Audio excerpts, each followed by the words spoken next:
etorri txarrendularia.comera, astelena da, eta beraz beste elkarrizketa bat dugu zuentzat. Aste honetan, neguan zehar protagonista izan den txarrendulari bat ekarriko dizuegu. Duela aste batzuk Kanal Bizi saioan Felipe Hort izan genuen, Espainia mailan eta baitaren nazioarte mailan pixkanaka ere, protagonista izaten ari dena ziklokrosean, eta neguan beste modalitate bat nagusitzen da, errepidea ez dagoenean, pistak ere bere garrantzia izaten du, eta orain ere denboraldia jarraitzen duen arren magia da.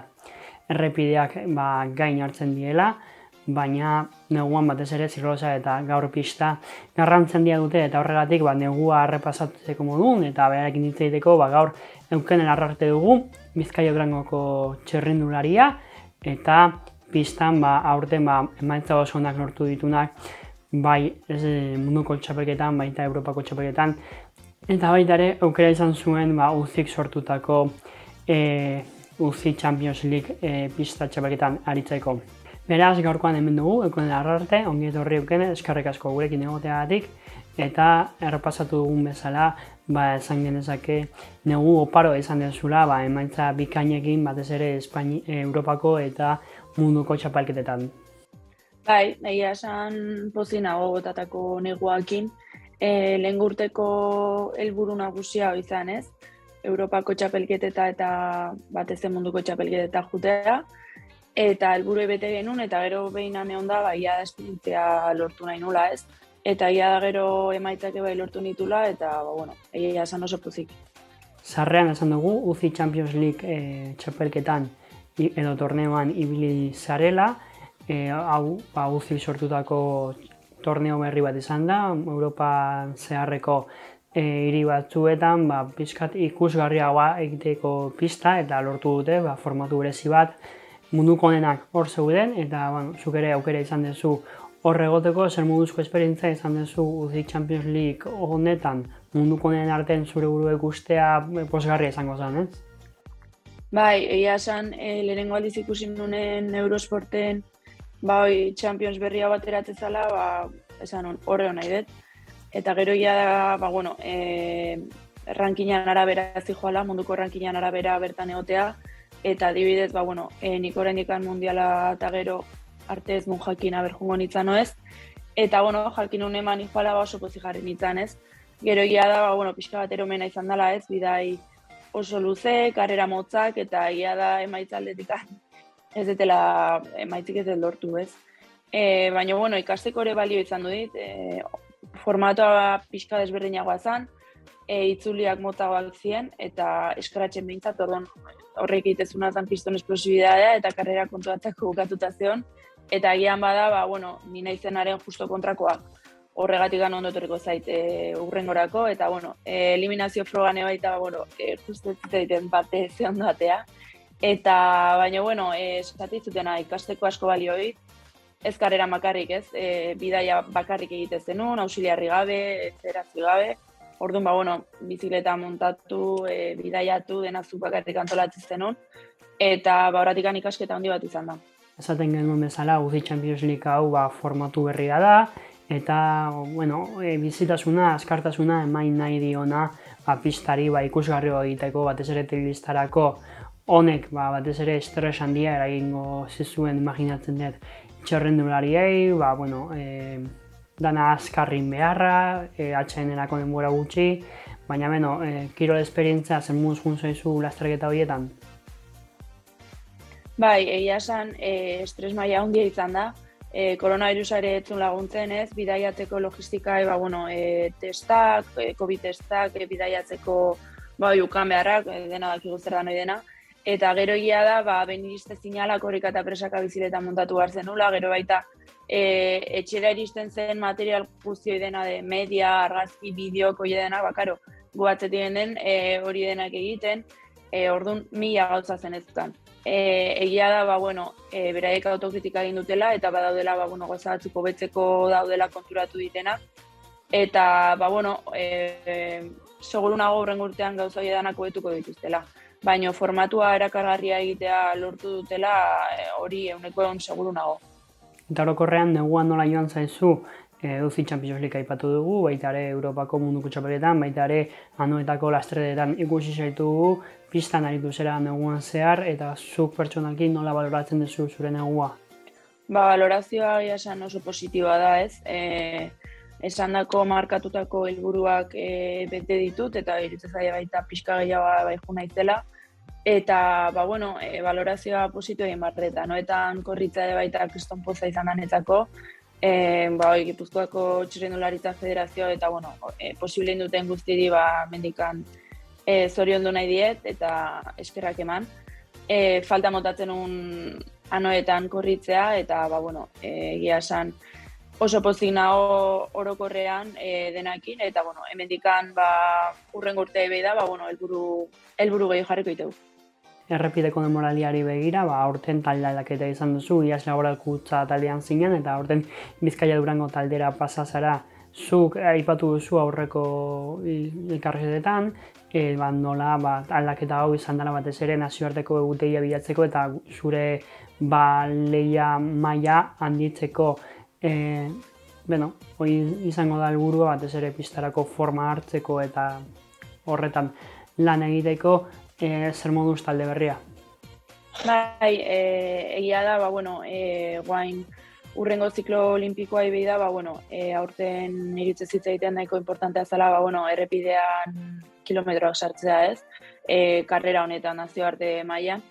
Eta, hornekin ez dut esan nahi, pista ez talde batea uzten, guztiz kontrakoa pistara begira nahi dut egin errepide gehiago baita. Baina egia da, agian pistan daukaten eskarmentua edo karrerako purua nazioarte mailan eta errepidean dauzkatenak ez dira berdinak. Horregatik, Bizkaia Durangora aldaketa, batik bat gutegia batikan, ez? Lasterketa kopurua handiagoa dute eta, nire helburua, egia esan, nire lehenengo helburua da karrera guztietan egotea. Dagoeneko lehenengo lasterketa garrantzitsua izan duzu Bizkaia Durangorekin, Valentziako itzulia, Semana Ziklista Valentziana lasterketa, bertan 4 egunetan, ez zan World Tour lasterketa bat, baina bai World Tour lasterketa hartu dezakegu, ze World Tour mailako talde guztiak zeuden bertan.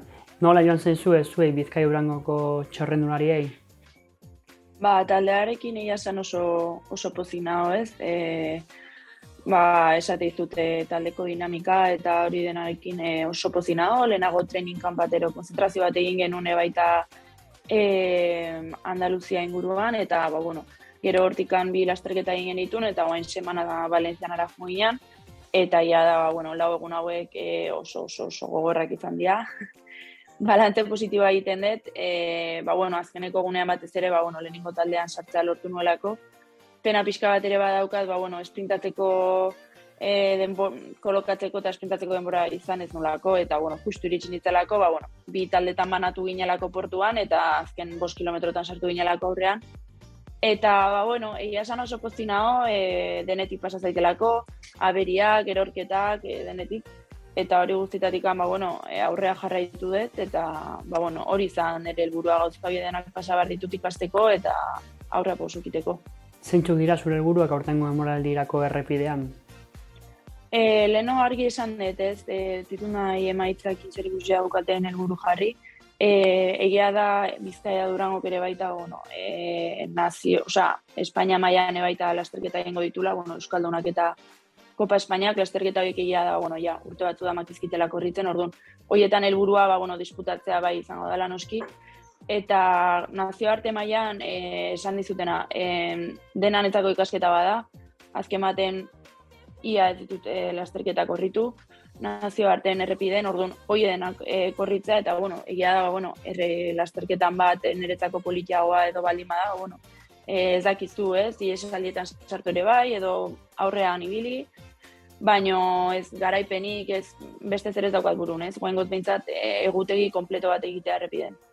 Ikasketa prozesu bat, seguro 2024ko Parisko Joku Olimpikoetara begira, hori da zure helburua, errepidean maindar gehiago edo nazioarteko egutegi gehiago izatea, hobetzeko eta Pariseko ziklo olimpikoa ixteko, Parisen egonda. Nola planteatzen dituzu urte hauek, egia da inoiz baino motzago izango dela, ze Tokio atzero duta, 3 urteko ziklo olimpikoa izango da. zure buruan nola planteatzen dituzu urte hauek? Ia da, nire lehenengo aldia izango dela Joko Olimpiko batzuk, lehenengo aldiz helburu bat izango detena, Joko Olimpiko batzuk klasifikatzekoa. Eta, gustatuko litzaidake klasifikatzea eta Parisera jutea. Eta, horretarako posible daukan guztia egingo deu. Lasterketa guztiak horretara bideratuta egingo ditu, horregatik lehenengo urte hau errepidea egiteko aprobetxatuko deu. Gainontzeko pistarrak hori egiten dute ez, oain errepide gehiago egiten dute, gero pistara behira ondo etortzen zailako. Eta hurrengo urtetik aurrea, bai hasiko garela, pista igual espezifiko egiten, baina errepidea utzi gabe. Argi daukat biak egitea da helburu nagusia, eta bai pixka bat ikasi ez, nola dan sailkatze prozesu hori, eta Parisen ez baldin bada, horrengan izango da. Eta Pariserako bide horretan, errepideak zer aportatzen dizu, segitzen dizu, eta zergatik nazioarteko egutegi bat izatea hain garrantzitsua da zuretzat? Nik uste beti eman diotela garantzia ez, egia da, hasi nintzanetik nik pistan hasi nintzen, orduan nik ez ikusten beste modurik lehiatzekoa ez, beti pista eta errepidea egiten ditut, edo errepidean dagoenean oraindik pistan entrenatuko dut, biak egiten ditut. Egia dana da, ben juveniletatik 23 urte zazpiko eta pasan nintzanen, aukera izan honez, beste talde batea juteko, baina hor, unibertsitatea sartzen da, maila handigo bada, orduan, pistan ere bai nazioarteen lasterketak egiten hasi nintzen, orduan, biak egitea maila gorenean, agian gehiagiru dituzitzaiten ez. Eta alde hortatik eskertuta nago, nire inguruak, aholku honak eman zizkitelako ez, eta erabaki honak hartu nituen. Orduan, egia esan alde hortatik progresio egin dut, orduan ez da, errepidai ez da garantzi gehiago emate dutela, beti eman dio garantzia, Espaini mailan eta Euskal Herri mailan euskaldunetan beti egin dut, baina egia da, guain pistan eskatzen ikuste dut, beharroi badaukatela errepidea nazioartean egiteko. Hilabete batzuk atzera egin da, gogoratzen dugu nola iaz Beasainen esan zen digun Espainiako kopan errepidean inoiz baino neska gehiago ikusi zen ditula kadete eta junior mailan. Aurten pasaden astean Espainiako txapelketak ospatu diren pistan berdina galdetu egin duzu, baina pistari buruz. Ea nola ikusten dituzu neskak pistan? Egia esan, anoetako lasterketetan ikusten da nola guain neskak beraien lasterketa propioa duten, nigo batzen naiz, ni juvenilan itzanen mutiekin atea behar izate genuen, ez zinelako nahikoik, eta hoi oso positiboa da, baina egia da ere baita, asteburu hontan Espainiako txapelketa jarraitzen ibili naiz, eta oso kopuru txikia ikusi du neskena, kadetetan ez dagin numeroa esaten, baina iruditu zait oso gutxi ziela, eta neska juveniletan ere bai. 23 urte zazpiko elitetan, 18 inguru, agian ez dira kopuru hobenak, eta iruditzen zait pixka bat kezkagarria dela. Eta, agian plan bat edo zerbait atera beharra dagoela gazteak gora egiteko. Euskal Herrian kopurua igual ezin hobea da, neska asko daude, baina ondoren Espaini mailan eta Espainiako txapelketa batzutan egia da gabezio notatzen dela. Beraz, esan ganezake, pista beti errepidaren menpe dagoela, ez? Txerrendulari askok lehenesten dutela errepidea, pista edo ziklosa edo mendiko bizikletaren gainean. Hogeita urte zazpiko elite mailan nire kasua da horrela da, eta beste ere bai ez. Agian otsaien ja errepidea hasita dago eta biak egitea zailagoa da. Baina kadete juvenil mailan oraindik iruditzen zait ez dela hori arazoa. Azterketa zehatzago bat egin beharko litzake, baina egia da kadete juvenila oraindik ez dira hasi korritzen, orduan ez da arazo. Agian baita badakit Mallorcan trasladoa edo egitea baita badakit selekzio askok igual begiratzen dutela, jende gutxiago ematea. Baina ez dut uste hori danik arazoa, ez? 23 urte zazpiko elitetan, mutia ja egutegia egin hasita daude eta egun eskoke baita. Orduan, bi gauza daude. Eskerrik asko daukenen arte zure denboragatik eta gu hartzeagatik, beti bezala sorterik onena opan egin zu denboraldi honetan, zorionako hain arte neguan zehar lortutakoagatik eta espero dezagun bizkanaka hobetzen jarraitzea. Eskerrik asko daukenen eta hurrengo arte.